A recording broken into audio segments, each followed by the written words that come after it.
Vous êtes sûr, Jésus sur ta vie?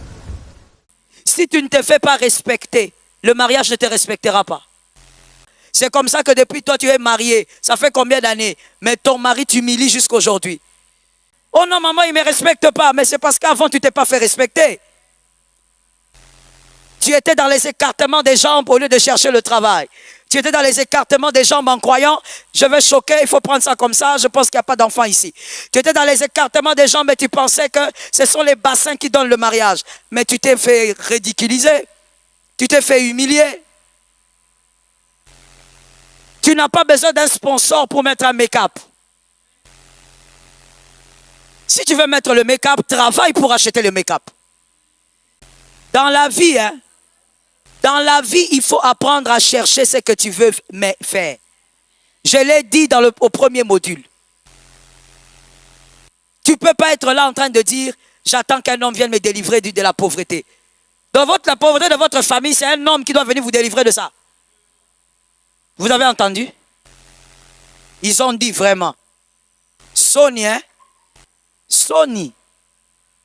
C'est triste. Ça veut dire qu'ils savent que toi, tu attends qu'ils viennent te délivrer. Ils savent. Voilà pourquoi ils jouent avec vous. Voilà pourquoi ils ne te respectent pas. Lorsqu'il vient, il t'approche, il sait que comme tu es là, ton cœur brûle déjà pour le mariage. Il va te faire danser. Est-ce que quelqu'un m'entend bien? Un homme qui a déjà compris que toi, ton cœur, il est attaché au mariage. Il va blaguer avec toi. Il va jouer avec toi. Comme je l'ai dit le dimanche, ça sera quelqu'un de bien, mais que toi, tu vas le rendre vipère à cause de ton cœur, de la manière dont tu vis. Serre tes reins et travaille.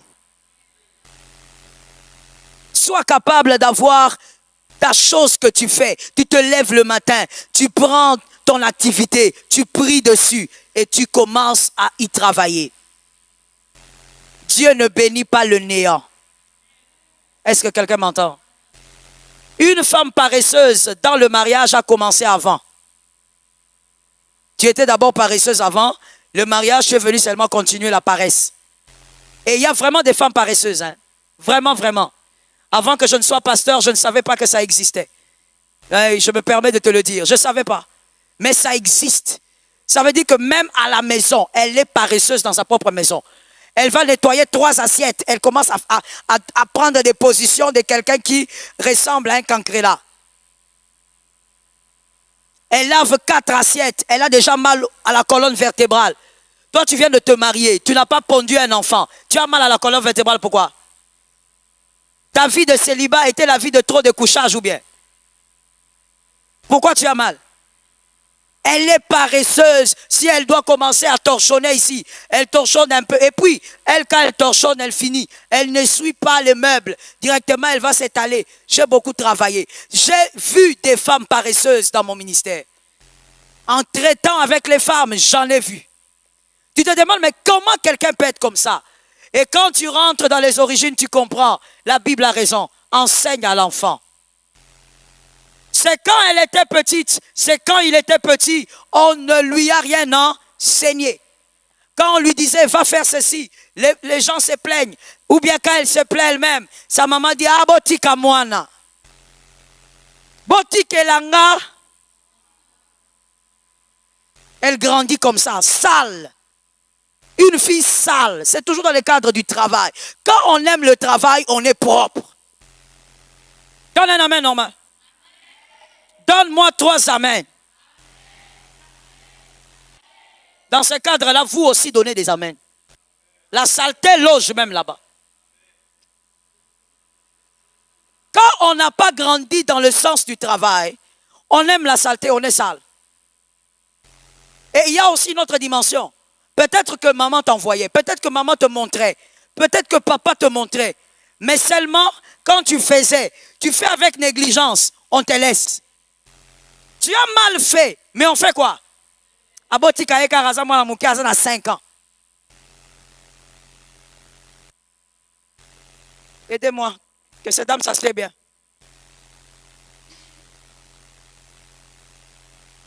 Maman, c'est à toi de le faire, c'est pas à lui, c'est à toi de le faire. Il faut être une bonne voisine. Qu'on se pèle la tête, moutoilal. Mamakeba, Bandoto. Il y a des rêves quand on est en retraite très étranges.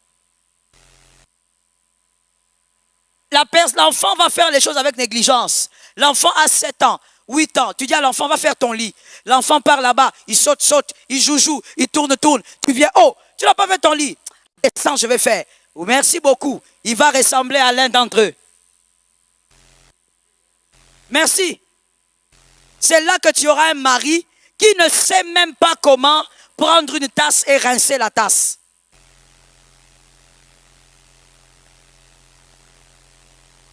Tu auras un fils incapable d'aimer le travail. Je connais un garçon, il se plaignait toujours. Maman, que Dieu me donne le travail, tout ça. J'ai dit, ok, on prie, Jésus va faire grâce. Et puis à un moment donné, moi aussi je commets l'erreur. Depuis ce jour-là, j'ai arrêté. L'Éternel m'a donné l'enseignement fatal. J'ai cherché l'une de mes relations, j'ai dit, donne le travail à mon fils. Hein? Il est allé là-bas, quel fouillard. Moi je te dis, ma soeur, j'ai eu la honte de ma vie. Hein. Je te dis, depuis là, je le dis comme ça. J'ai arrêté cette histoire-là de, oh, une relation, aide mon fils. Je ne l'ai fait pas. Si tu entres en prière pour ça, coupe. Le garçon est parti là-bas. Il arrive d'abord au travail à 10 heures.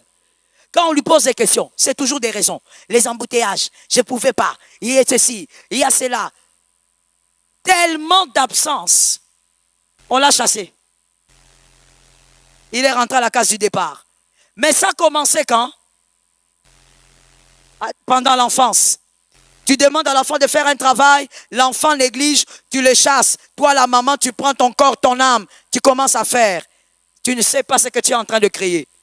J'étais en train de dire, une personne qui aime le travail, depuis enfant, je ne dis pas que le travail pour toi c'est comme une mortification, mais tu aimes le travail. Quand tu ne travailles pas, que ça soit à la maison, que ce soit un autre travail intellectuel, tu te sens mal, tu te sens vide.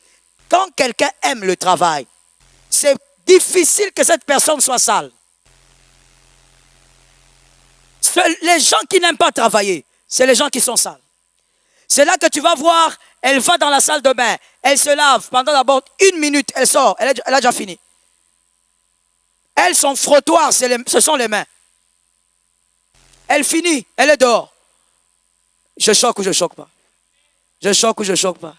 Je choque ou je choque pas? Avec tout ce corps-là, toi tu utilises ta main pour te frotter. Pourquoi tu t'aimes pas? Pourquoi tu ne t'aimes pas et pourquoi tu ne nous aimes pas? Parce qu'il faut protéger aussi l'environnement avec les odeurs. Pourquoi tu nous fais ça? Avec tout le corps là que tu as là, l'héritage de tes pères. Tu entres dans la douche, tu fais 1 minute. Ma soeur aime quand même les humains. Tu entres là-bas, tu sors. Tu t'habilles. Pour t'habiller, ça tu sais. Tu choisis une jolie robe, joli pantalon et tout ça. Mais l'intérieur, tombeau blanchi. S'il y a une voisine qui dort, dis-lui que Satan s'éloigne de toi. Regarde une soeur, un frère, dis-lui l'intérieur. On te voit là, tu es bien habillé, hein? Surtout les hommes. Si le caleçon sort ici, aucune mouche ne va subsister. Aucune mouche. Ça veut dire que toi, ta propriété, c'est seulement extérieur. Mais si on sort ton soutien, c'est la fin du monde. Celui qui t'avait vendu ce soutien va te dire, moi j'avais fait ça, j'avais vendu ça, c'était blanc. Cette couleur, je ne la connais pas.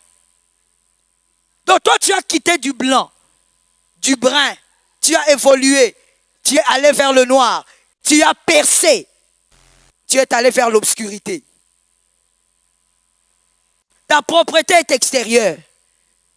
Quand on te voit le dimanche, mon Dieu, quelle belle femme, quel bel homme, qu'on aille voir là où tu dors. C'est terrible.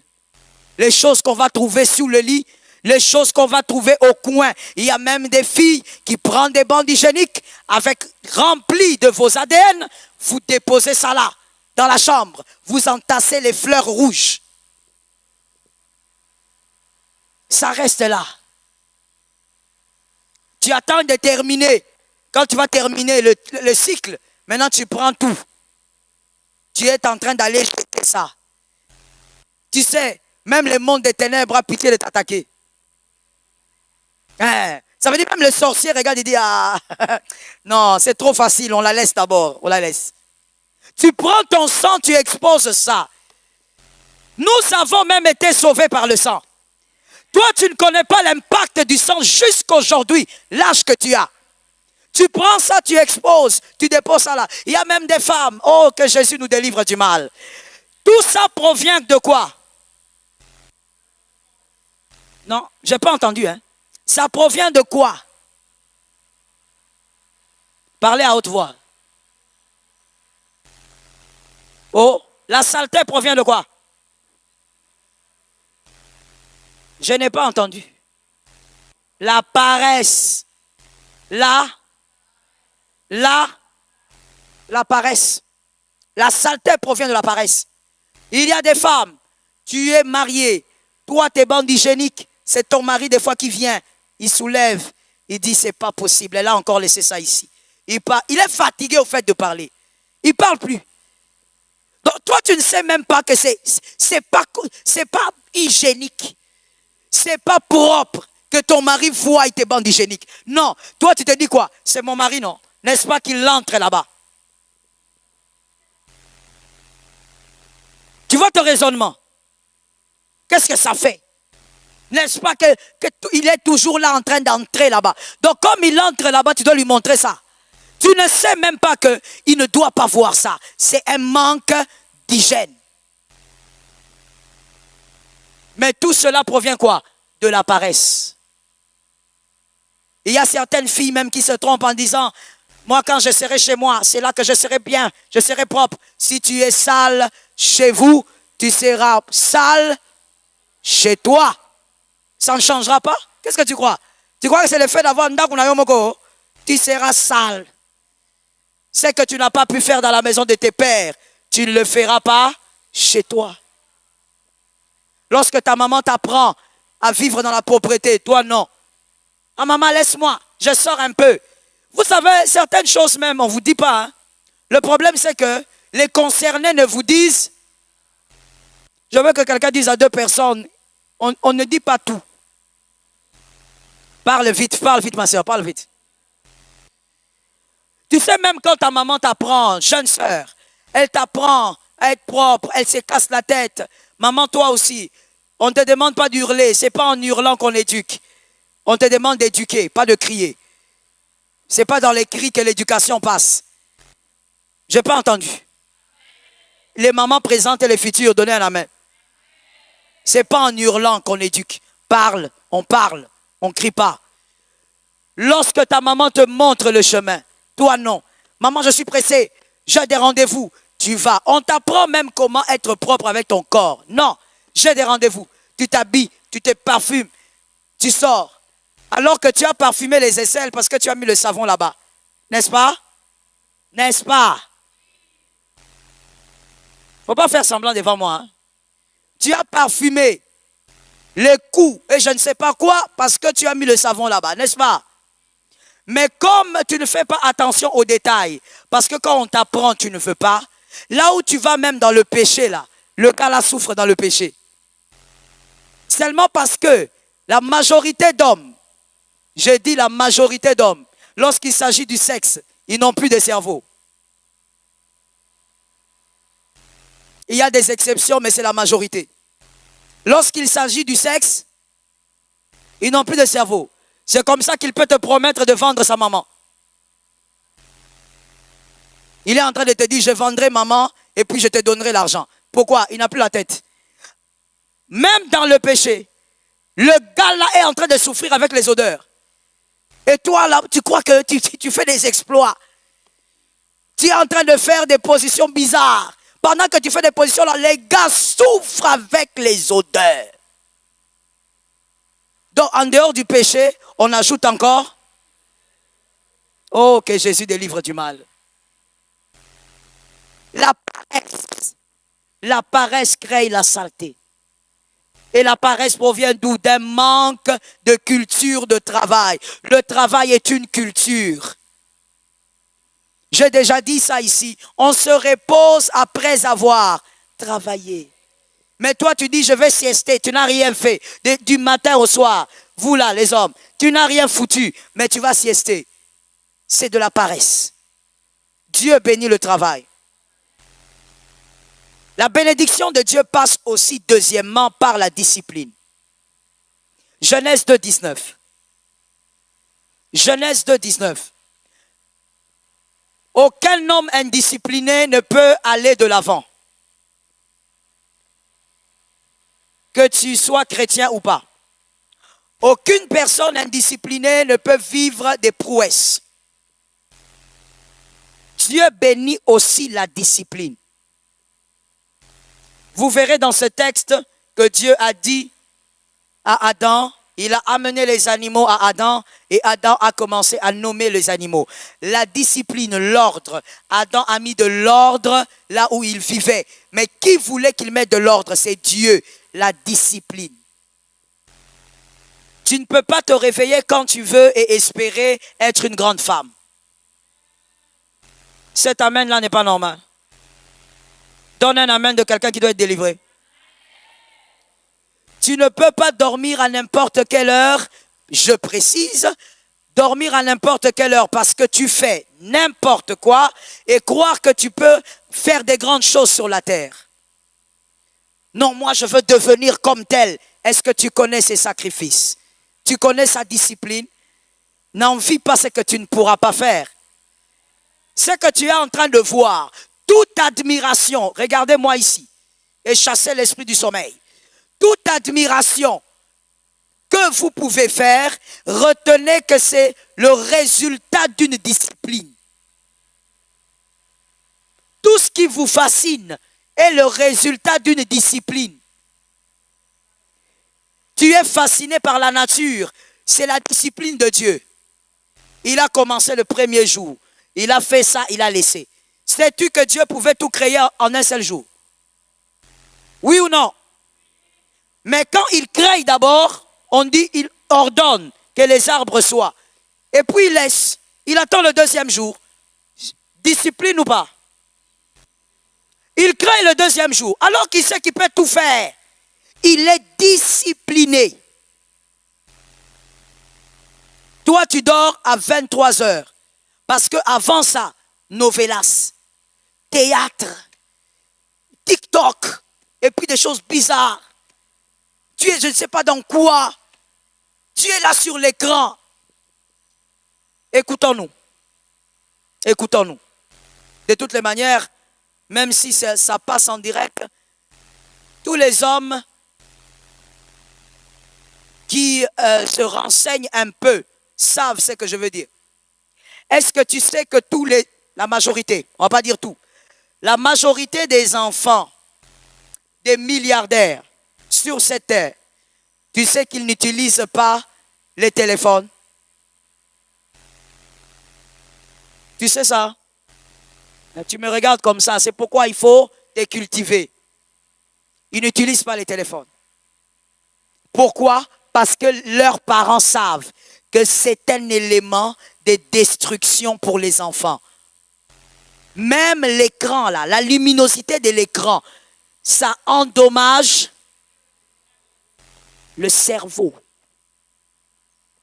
Le fait d'y rester comme ça longtemps, tout le temps, tu es là, ça abrutit là-bas. Mais tu vois, eux qui sponsorisent ces choses, leurs propres enfants n'ont pas ça. Ils protègent leurs enfants. Quand quelqu'un protège son enfant et te donne quelque chose qui va détruire, c'est pour que quoi se passe dans l'avenir? Je vais entendre des réponses rapidement, sinon je vous lève, vous suivez l'enseignement debout. Alors on répond. C'est pour que quoi arrive dans l'avenir? C'est tout. C'est pour que ces enfants dominent sur tes enfants. Est-ce que quelqu'un me capte? Même toi avec ton téléphone, ça doit être un élément d'utilité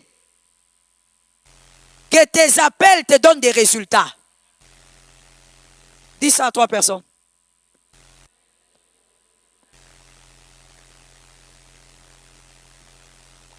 Les désobéissants maintenant, dites. Parce qu'il y a toujours les désobéissants. Dites maintenant à 3 personnes. Parce que quand j'ai dit de dire, ils n'ont pas dit. Maintenant, vous me regardez. Dites à 3 personnes. Fais attention à ce que tu utilises.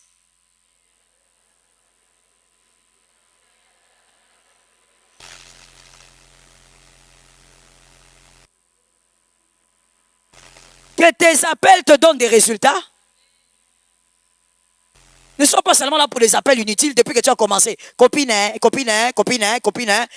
ça ne te donne rien. Perte de temps. Aucune discipline. Tu as ton téléphone, tu passes 1 heure en train de causer avec une seule personne. Vous causez quoi? Je demande, vous causez quoi? Et après cette causerie, tu as fait entrer combien en banque? 1 heure. Oh, c'est ma copine qui est à Bruxelles. Et alors?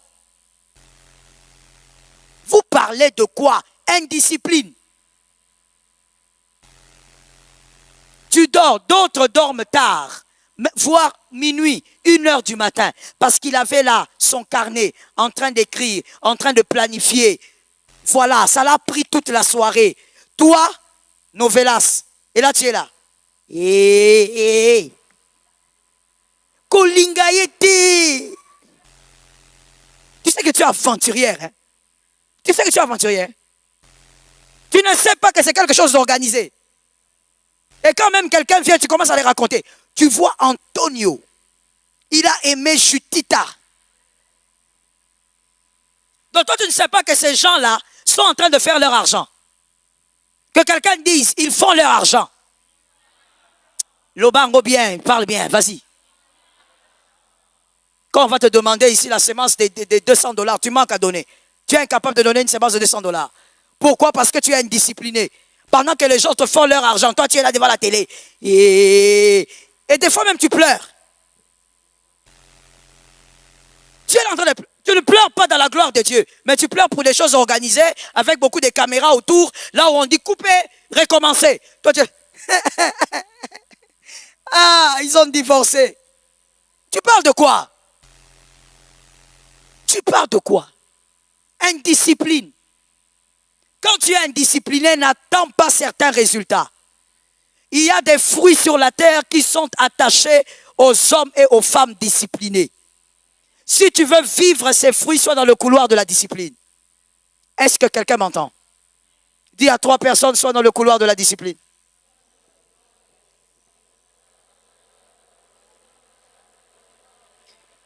Je l'ai déjà dit ici, même par rapport à l'accoutrement peut révéler la discipline de quelqu'un.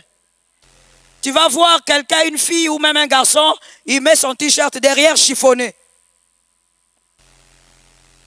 Et il est à l'aise, hein? Il vient à l'église. Le dos chiffonné. Maintenant, toi, tu n'es pas au Congo. Tu ne sais pas qu'on a certains leaders qui sont irresponsables et qui ne nous permettent pas d'avoir de l'électricité alors que nous fournissons certains pays. Tu ne sais pas. Tu ne sais pas qu'on a un problème d'énergie. Donc toi, tu ne peux pas t'organiser. Tu repasses tes vêtements et puis tu les gardes là quand il y a le courant. Non. Tu es là. Tu attends. Tu sais qu'il y a culte à 17h. Tu attends 16h45 pour commencer à te balader avec les fers à repasser. Et tu débarques ici à 18h. Et quand je te pose la question, tu dis maman moto, indiscipliné. J'étais en train de dire à un groupe de personnes, lorsque vous avez un programme, vous mettez ce programme dans votre tête quand? À 2h du programme ou depuis le matin? Il faut savoir comment tu organises ta journée. Pourquoi toi, tes amis ne peuvent pas être repassés en avance? Des fois même, tu viens avec l'habit de ta petite sœur. Quand je dis prions, je vois comment tu souffres pour prier. Et la mec kanguio. L'habit est tellement serré, tu es en train d'asphyxier. Je te vois. Louons le Seigneur. Saint-Esprit. Tu as porté un habit qui n'est pas de ton âge. Tu as pris l'habit de ton petit frère.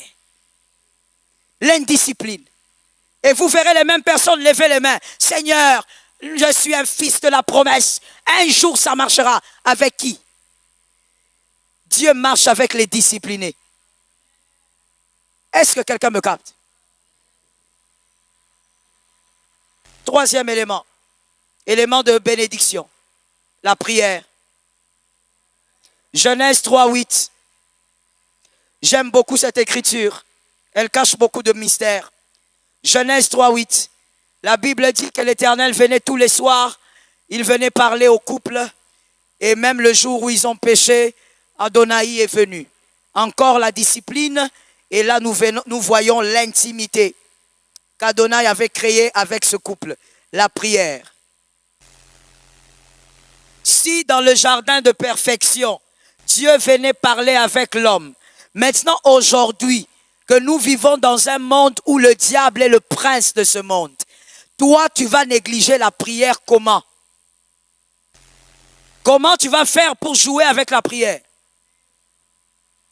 Est-ce que quelqu'un me capte? Certaines choses que tu reçois, des choses qui te détruisent, c'est parce que tu n'es pas profonde dans la prière. On écrit.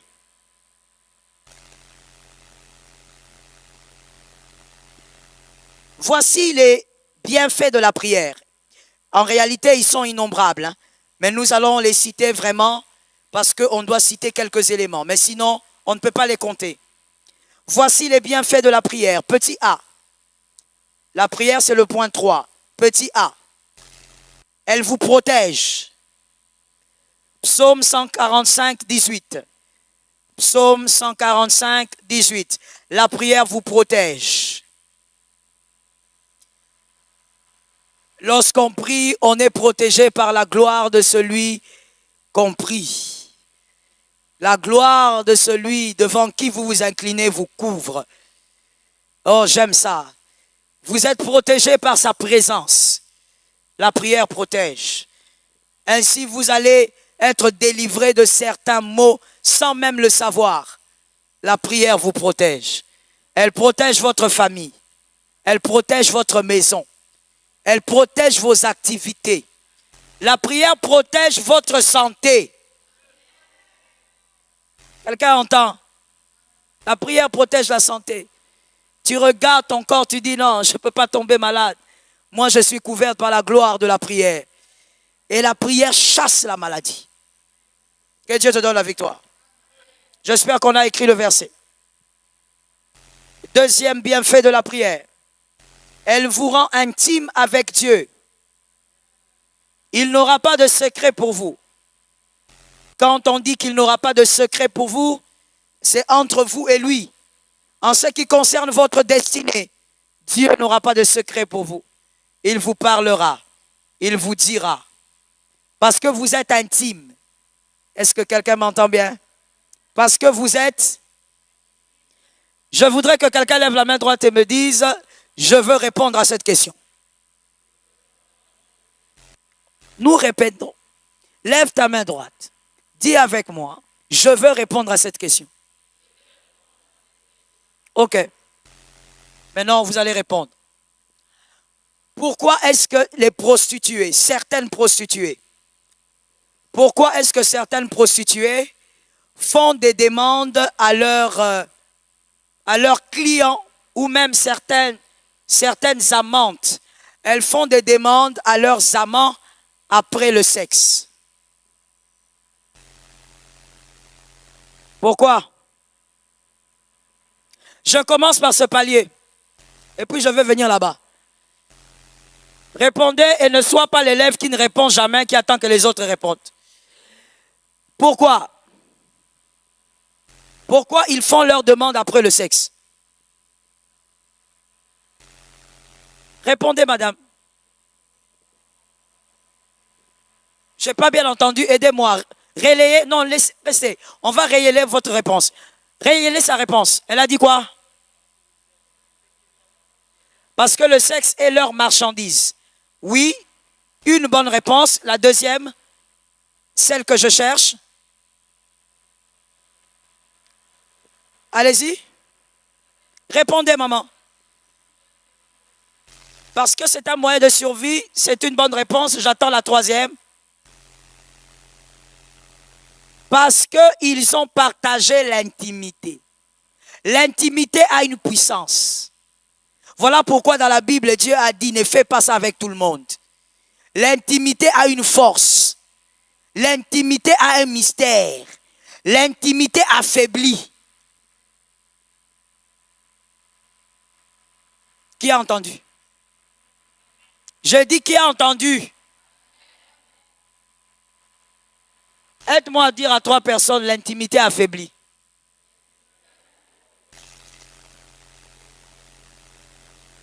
Que ce soit l'homme ou la femme, l'intimité affaiblit. Affaiblit. C'est comme ça que Dieu a créé ça. C'est pas que, voilà, c'est de la manipulation. Non, non, non. Dieu a créé ça comme ça. C'est pour affaiblir et l'homme et la femme. C'est comme ça. Ce sont les règles du jeu. Est-ce que quelqu'un m'entend? Toi, madame, si tu as l'intimité avec ton mari, quand l'intimité finit, il devient nerveux, au nom de Jésus, reçois le feu. Les femmes mariées, vous n'avez pas dit amen. Les femmes mariées, dites amen. Les femmes mariées, dites amen. Après l'intimité, si vous avez l'intimité avec votre mari, ton mari devient nerveux après l'intimité. Maman, il faut revoir l'origine de ta création. Parce qu'il y a quelques petits problèmes. La manière dont la femme a été créée, lorsqu'il y a intimité, et la femme et l'homme, normalement, sont affaiblis. Je ne parle pas du physique. Je parle du mental. C'est-à-dire, ce sont des moments où certaines manipulatrices prostituées en profitent parce qu'elles savent qu'en ce moment-là, le moral de cet homme est disposé. Dieu a créé ça comme ça. Et avec Dieu, c'est la même chose. Celui qui prie et qui parle beaucoup à son Dieu, Dieu est faible devant lui. Dieu lui dit des choses. Parce que tu es en intimité avec Dieu. C'est comme ça que tu verras que toi, quand les problèmes t'arrivent, aussi tout karakaka, tu es toujours surpris. Ah, comment l'oncle est mort. Ah, comment la tante là est partie. Ah, comment mon pied est cassé. Mais il y a des gens qui ça n'arrive pas comme ça.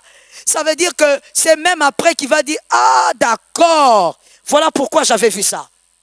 Dieu va lui parler. Dis à un voisin, degré d'intimité.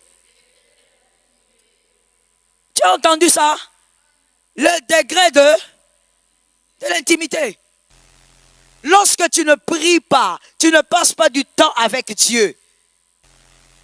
Vous savez, je vous ai déjà dit, si tu n'as jamais entendu, je te le dis. Il ne faut pas avoir une vie de prière, il faut avoir quoi? Une vie en prière. C'est-à-dire, tu es au volant, mais tu pries. Ce n'est même pas forcé. Tellement que ta vie est en prière, tu ne forces pas. C'est automatique, ton esprit est en train de prier. Et le Saint-Esprit te parle tout le temps. Une fois, j'ai fait rire un homme de Dieu.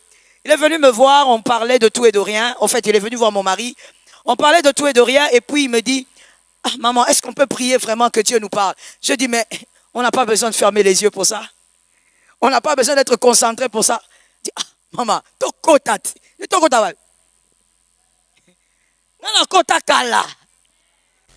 depuis le jour où j'ai donné ma vie à Jésus, j'ai appris à rester dans la présence. On ne sort pas et puis on entre.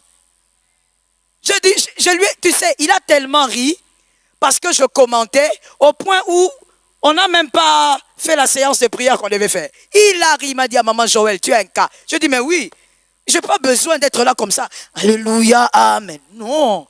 Pourquoi? Ce sont des longues histoires. Comme je suis assise là, je peux te dire ce que Dieu me dit sur toi. Je peux te dire ce que Dieu me dit sur moi-même. J'entends le Saint-Esprit me parler sur l'enseignement. Je n'ai pas besoin de dire amen, amen, alléluia. Maintenant la prière, amen, amen. Tu dois avoir une vie en prière. Est-ce que quelqu'un m'entend?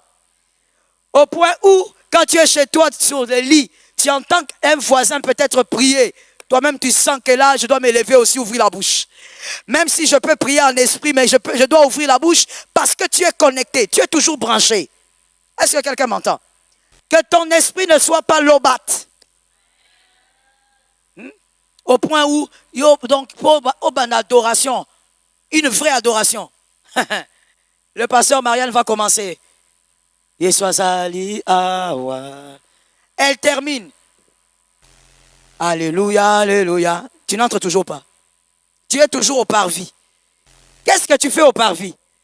Le voile a été déchiré. La prière. Dieu te parle. Regarde un voisin, une voisine, dis-lui, prie, aime la prière. Parle au voisin et à la voisine. Il a déjà commencé à faire des rêves. Dis-lui, aime la prière. Est-ce que quelqu'un me capte? Est-ce que quelqu'un me capte? L'intimité avec Jésus. Jérémie 33, 3. Quand on est intime avec Jésus, Jésus vous dit des choses. Invoque-moi, appelle-moi, je te répondrai. Je t'annoncerai les réalités que tu ne connais pas. Jérémie 33, 3. Le petit C, les avantages de la prière. La prière attire une faveur exceptionnelle. Car celui qui prie se couvre de la gloire de Dieu. Exode 34, 35. Celui qui prie se couvre de la gloire de Dieu. Une faveur exceptionnelle. Ma sœur, ne jalouse pas la voisine. Cherche le Dieu qu'elle a. Oh, pourquoi carailler? Bah, mon carailler. Mais c'est comme ça, non? La prière crée la visibilité. Tu ne savais pas? La prière crée la visibilité. Toi, tu vas te taper la poitrine. Je suis une belle femme. Mais quand tu sors là, même pour un travail, on ne te voit pas. Invisible. Il y a quelque chose que j'ai vu sous le soleil. Je ne sais pas si toi-même aussi tu l'as constaté. Sous le soleil, j'ai vu les très belles femmes avoir du mal à se marier. Des très belles, ce qu'on appelle très belles là. Même si la beauté est relative. Mais celle-là, quand on regarde, il y a sur 10, 8, 10, elle est belle. Elles ont du mal à se marier. Pourquoi? Parce que la terre a d'autres réalités. Est-ce que quelqu'un me capte? La prière crée une faveur sur toi. La faveur, c'est quoi? La faveur, c'est ça même la vraie bénédiction.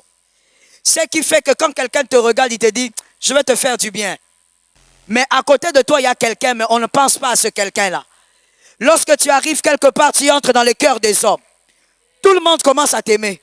Tu ne sais pas pourquoi. Ma soeur, je ne comprends pas, mais je t'aime bien. Ah d'accord, merci. Mais toi, quand tu arrives, tu donnes la colère. Les gens commencent à se fermer le visage. Yenan. On ne te connaît pas, mais on ne t'aime pas déjà. Que Jésus vous délivre du mal. Comment on ne te connaît pas, on ne t'aime pas déjà? La prière crée une faveur. Tu arrives quelque part, tu es ni connu, ni vu. Mais dès que tu arrives, il y a quelqu'un qui te dit, madame, venez, je vais vous aider. Oh, comment ça? On te favorise au milieu de plusieurs. La faveur, la prière crée ça. Parce que la gloire de Dieu te couvre. Est-ce que quelqu'un me capte? Et ce qui est merveilleux, c'est que la faveur est transmissible. Tu peux communiquer la faveur à tes enfants. Tu communiques la faveur à ton mari, à ta femme. Parce que toi-même, tu es un porteur de faveur. Sur la terre, tu n'auras pas tout par tes efforts. Tu as besoin de la faveur. Il y a des portes qui doivent s'ouvrir sans que toi, tu ne lèves la main. Est-ce que quelqu'un m'entend bien? Il y a des portes qui doivent s'ouvrir sans que tu ne forces le poignet. La faveur t'ouvre la porte. Avant que tu n'arrives, on fait quoi? On ouvre. Est-ce que la faveur pendant ces 3 jours peut créer une visibilité? Est-ce qu'une visibilité peut se créer? Ah, que Jésus nous délivre du mal. J'ai vu un homme de Dieu qui a fait un challenge des rap ici. Mes fils rappeurs, vous étiez où? Vous étiez où? Vous êtes la queue. Ce n'est pas normal. Hein? Vous n'avez pas de faveur. Comment vous êtes la queue? Si je vous entends encore rapper. Les aventuriers comme ça. La faveur. Vous êtes à 10, mais on voit Esther. Vous êtes à 40, mais on voit Esther. La faveur. J'ai toujours dit ça. Et même si vous lisez les Écritures, et même la tradition le dit, Esther n'était pas la plus belle. Et d'ailleurs, si tu réfléchis juste un peu, c'est vraiment insensé de croire qu'elle était la plus belle. Il y avait des belles femmes, mais il y avait quelque chose d'autre sur la tête d'Esther. Ce qui a fait que quand elle était bloquée, elle a fait quoi? Oh mon Dieu, quand elle était bloquée, Esther a fait quoi? Elle a prié. Et la prière l'a fait entrer devant le roi. La loi est tombée. I praise the name of Jesus. Avec la prière, les lois tombent. Tu vois, nous qui avons prié là, hein, en dehors de toi qui as fait façon, tu vois, nous qui avons prié là, on a fait tomber certaines lois. On n'a pas besoin de les citer, les lois sont tombées. Ah mon Dieu, là où j'ai eu du mal à passer, mes enfants vont passer. Parce que la prière fait tomber les lois. Esther a dit non, non, non, on veut tuer tout le monde. Moi, je connais seulement une seule clé. Je connais la prière, on va prier. Tu vois, l'attitude même d'Esther révèle quelle était la vie d'Esther. Tu vois, si toi tu es habitué de chercher les solutions humaines, tu allais courir vers les hommes. Esther n'est pas allée vers les hommes, elle a dit je vais prier. Parce qu'elle savait que sa vie, c'était la prière. Elle arrive devant le gars. Le gars regarde, il dit mon Dieu, comment tu peux être belle tous les jours? La prière rend belle. La prière. Dis ça à 3 personnes. Dis sur toi, celui qui dort là, dis-lui. Le péché. Maman, tu vas mettre les make-up. Tu mets les make-up, tu deviens comme un clown. Même nous-mêmes, les femmes, on est terrorisés quand on te regarde. On se demande, qui a fait ces make-up ici au nom de Jésus? Comme si tu es rentré dans votre village natal, on t'a fait les make-up. Le péché avili. Tu as fait ton impudicité, ton vol, ton escroquerie en cachette. Mais quand tu viens devant les gens, mon Dieu, le visage là c'est comment? Tu as 40 ans. Comment tu ressembles à une femme de 55 ans? La prière bonifie, embellit. Tu deviens toute mignonne alors que tu grandis. Tu sors comme ça. Regardez. Façon. Hein? Tu sors comme ça, un gars te drague. Tu sais, une fois, je me suis fait draguer par un gars. Il me drague, je le regarde, je dis, mais petit, tu es petit, non? Moi, si je te sors la carte électeur, au coca, moi, le visage là, c'est la prière. C'est aussi l'ADN. Parce que dans la famille de ma maman, on est comme ça. On a le visage mignon. Et maintenant, on a même si tu ne le dis pas. Nous, on a des visages mignons. Venant de la famille maternelle. Quand tu regardes mes oncles, tu vas croire que ce sont des jeunes garçons. Je lui ai dit, mais petit, toi, tu ne peux pas me draguer. Moi, je suis donc... Carte d'électeur va te choquer. En dehors même du fait que je suis marié, pasteur, même papa, carte d'électeur va te choquer. Comment tu peux avoir le courage là de me draguer? Tu as vu ça? Mais toi, les garçons là qui m'ont dragué là, ils ne peuvent pas te draguer.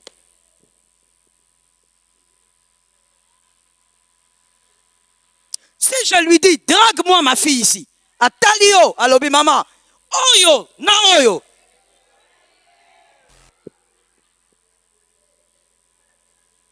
Même si je te fais une passe, il va refuser. Le péché a fait de ton visage quelque chose. Les avortements a fait de ton visage quelque... Ça veut dire, banawana oboma baso réclamer yo. Elongue baby. Tu te promènes comme ça, les garçons qui viennent te draguer. Ouh, Jésus. Alléluia. Tu es dans le culte ici, il y a beaucoup de jeunes garçons ici. Hein. Ça, c'est l'échantillon.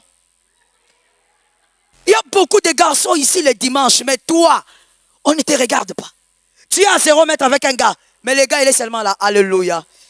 Et des fois même, il te donne un peu le dos. Toi, tu te tues.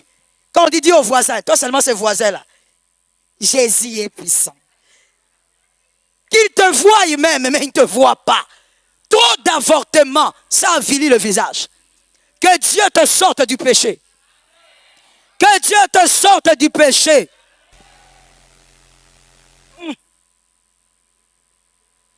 la prière. Esther est allée là-bas devant le roi. Le roi dit, cette femme est trop belle. Et il lui dit, qu'est-ce que tu es venu chercher, madame? Tu veux la moitié du royaume? Je te donne. Esther prend la moitié. Si Esther était quinoise, elle, sur les champs, elle va oublier le peuple. Donne d'abord la moitié. Mais entre nous, soit dit, même moi, je vais d'abord prendre la moitié. Et puis, dans son dossier, il faut prendre la moitié, maman. Il faut prendre la moitié. Moi, j'ai toujours dit, les femmes, on n'a pas été créées dans la médiocrité. On a été créés dans un jardin parfait. Il y avait tout dedans. Il est normal que la femme aime l'opulence, qu'elle aime le confort. Est-ce que quelqu'un m'entend bien? Si tu aimes la médiocrité, que le feu soit sur toi. Une femme doit aimer le confort. Toi, tu aimes seulement la médiocrité. Tellement que tu aimes le mariage, tu dis à ton fiancé là, Ata pas ya papa nabino torola là. Aventurière.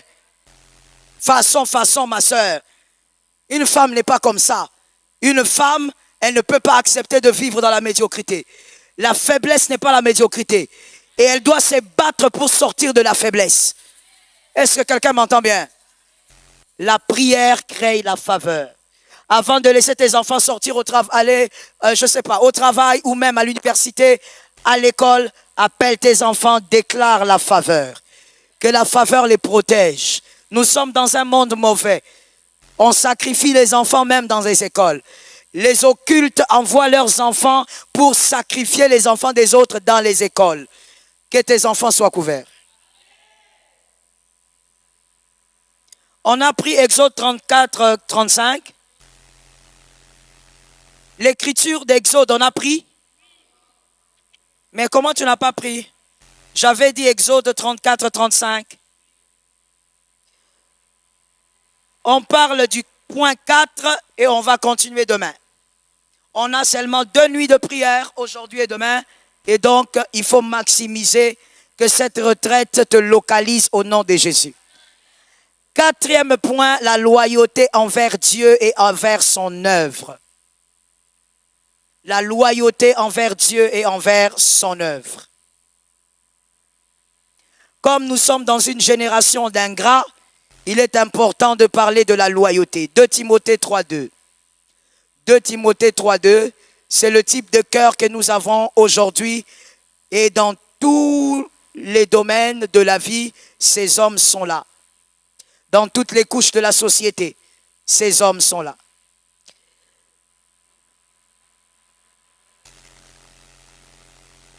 La loyauté bénit.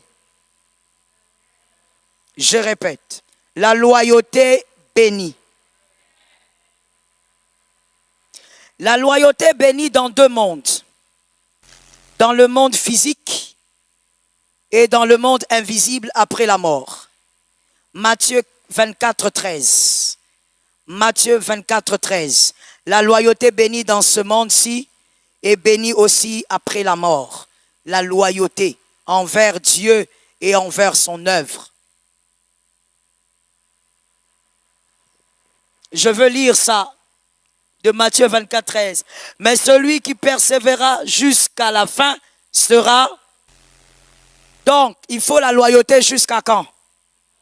À la fin. Et on est sauvé ici ou après? Je pose la question. Le salut total, on le vit ici ou après? Donc, la loyauté paye dans cette vie et après cette vie. Écrivons. La loyauté est d'abord une question éducationnelle. On apprend la loyauté à la maison, dans la famille. Ça s'inculque à l'enfant et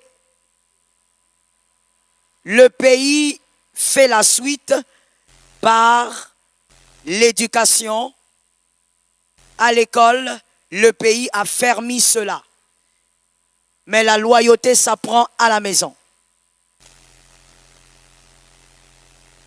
La loyauté commence dans la famille. 1 Jean 4, 20. 1 Jean 4, 20. Quels sont les signes de la loyauté? Les béabas de la loyauté. Nous écrivons avec rapidité, on doit prier. Quels sont les béabas de la loyauté? Premièrement, lorsqu'on est loyal, on n'expose pas l'autre. C'est-à-dire la personne en face duquel on doit rester loyal. On ne l'expose pas. Il faut écrire avec rapidité, s'il vous plaît. Deuxièmement, on ne le calomnie pas. On ne calomnie pas cet autre. Quand on est loyal. 3. On ne discute pas d'une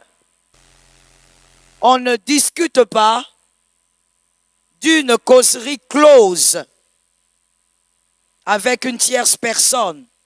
On ne discute pas d'une causerie close avec une tierce personne. C'est-à-dire, tu es loyal envers Jacques, vous avez parlé d'un dossier, tu termines avec Jacques, tu prends ça, tu vas raconter ça à Sandrine. Ça, c'est un manque de loyauté. La loyauté, je parle avec toi, on a fini le dossier et on a clôturé. Je n'amène pas ça chez quelqu'un d'autre. C'est un manque de... Je veux vous entendre. Je dis sinon on va suivre la prédication debout. C'est un manque de loyauté.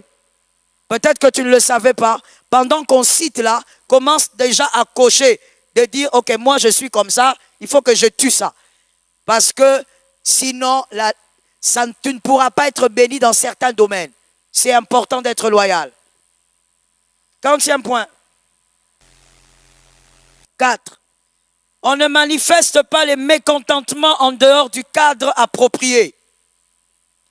On ne manifeste pas le mécontentement en dehors du cadre approprié. Pendant qu'on cite tout ça, vois Dieu. Vois Dieu, vois les hommes. C'est la même chose.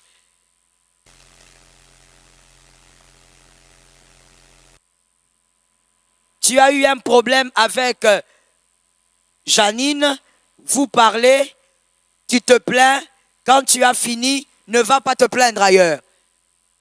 Reste dans le cadre approprié et terminer le dossier.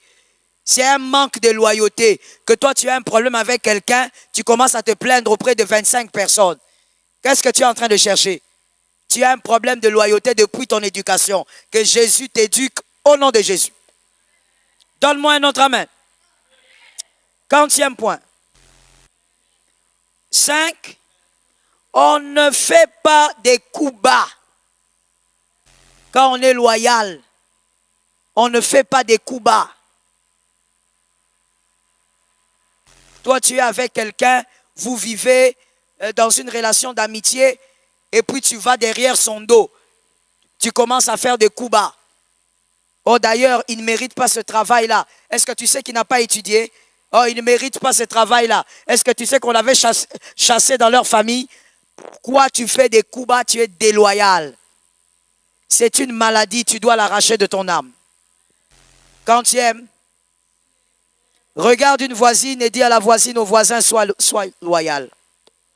Sois loyal. 6e. On ne l'humilie pas. Quand tu es loyal envers quelqu'un, on ne humilie pas la personne. Tu as appris que la personne a eu certains problèmes et puis toi, tu attends seulement quand Catherine et Jean-Jacques vont venir. Dès qu'ils arrivent, tu viens, tu dis, tu sais, hein, vous savez que comme il est là, il a fait ceci, il a fait cela. On n'humilie pas quand on est loyal. Est-ce que quelqu'un m'entend? Que Jésus t'aide. 40e point. 7e. On ne s'accroche pas pour des intérêts personnels. Je dis quand je cite ces choses, tu vois les hommes et tu vois Dieu. Avec Jésus, c'est la même chose. Il faut aimer Jésus pour ce qu'il est et non pour ce que tu peux avoir.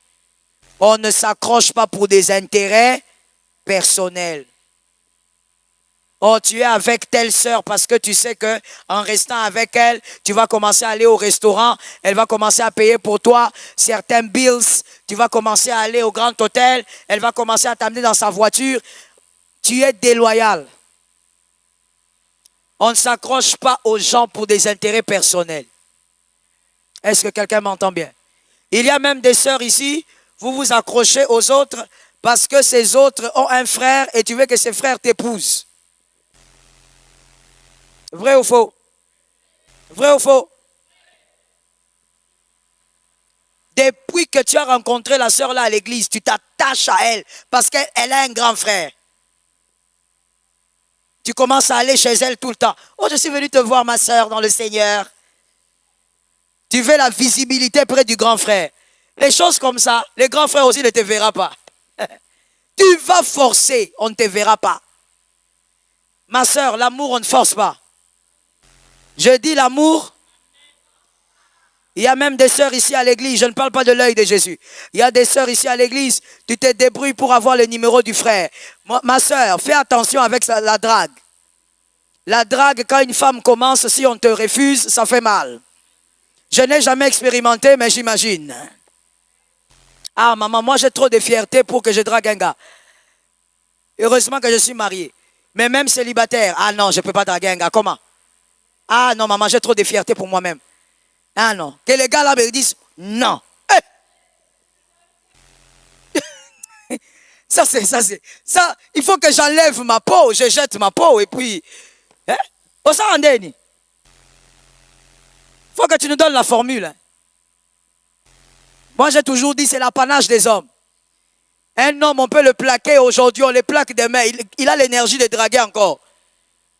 Ils ont été créés comme ça. Mais toi, la femme, on t'a plaqué, on t'a dit non.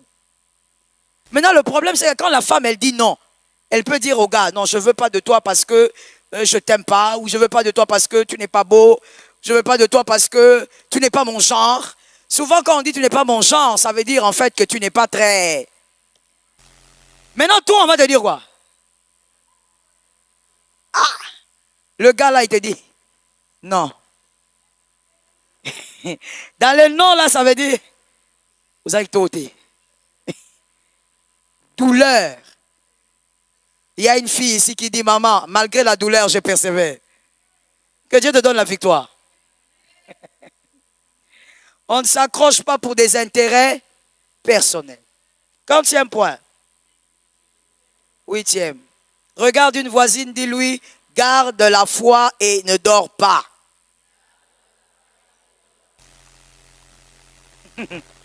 C'était un film ici. Elle n'allait pas dormir. 8e.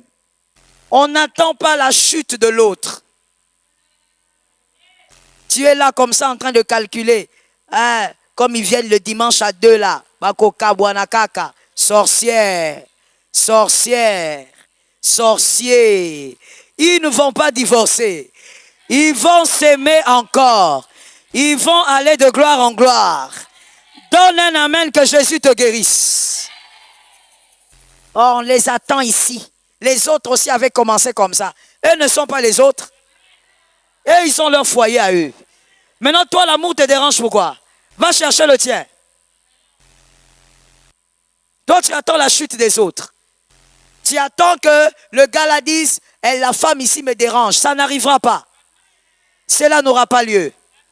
Tu attends que cet homme-là, cette femme-là se plaigne. Ça n'arrivera pas. Jésus les protège au nom d'eux. N'attends jamais la chute de l'autre. Les hommes qui attendent les chutes des autres, c'est eux-mêmes qui tombent. 40e point. On ne travaille pas contre l'autre. On est déloyal. Tu ne peux pas travailler contre l'autre. On te fait confiance, toi tu vas détruire la réputation. Toi tu vas raconter des choses. Toi tu connais toujours des choses sur les autres. Concentre-toi un peu sur ta vie. Ta vie a beaucoup de problèmes, tu as besoin de te concentrer. Tu es toujours là en train de dire, je connais. Tu connais quoi, ma soeur? Tu connais quoi? En réalité, tu ne connais rien. Tu connais seulement ce qu'on t'a laissé savoir. Alors ne dis pas que tu connais. Oh non, moi je les vois vivre. Voir quelqu'un vivre ne veut pas dire que tu le connais. faut un peu grandir. Entre dans la maturité. Ne sois pas un enfant. Il ne faut pas dire, oh, je connais cette sœur. Tu ne la connais pas. Ce que tu connais, c'est ce qu'elle a laissé transparaître. Est-ce que quelqu'un m'entend bien? Ne va jamais travailler pour la chute des autres. Est-ce que ça peut aussi t'arriver après ce jour-ci, en ce deuxième jour, on est déjà le deuxième jour, en ce deuxième jour, est-ce que tu peux prendre la bonne décision que quand quelqu'un vient te parler d'un autre, que tu lui dises, je ne sais pas. C'est possible? C'est possible. Dis-lui, je ne sais pas. Toi, tu dois seulement savoir. Tu es quoi? RTNC. Tu dois seulement savoir. Tu peux aussi dire, je ne sais pas. Maintenant, comment tu ne sais pas? Vous étiez là. Tu sais que quand tu étais à côté là, Martial est passé. Non, je ne sais pas. Je n'avais pas vu. Ah, ma soeur, tu étais là. Je dis, je ne sais pas. Oh, toi, il faut seulement que tu saches. Oh oui, oui, je me rappelle de ces jours-là, Mboul et Betaki. Fais attention à toi. Celui qui parle trop s'expose. Quantième et le dernier. On ne travaille pas avec négligence pour l'autre. Celui qui est fidèle aux petites choses, on ne travaille pas avec négligence pour l'autre. Que ça soit pour Dieu, que ça soit pour un autre, on ne le fait pas. Lisez ceci. On va le lire tous sur l'écran. Éphésiens 6, 2 à 3.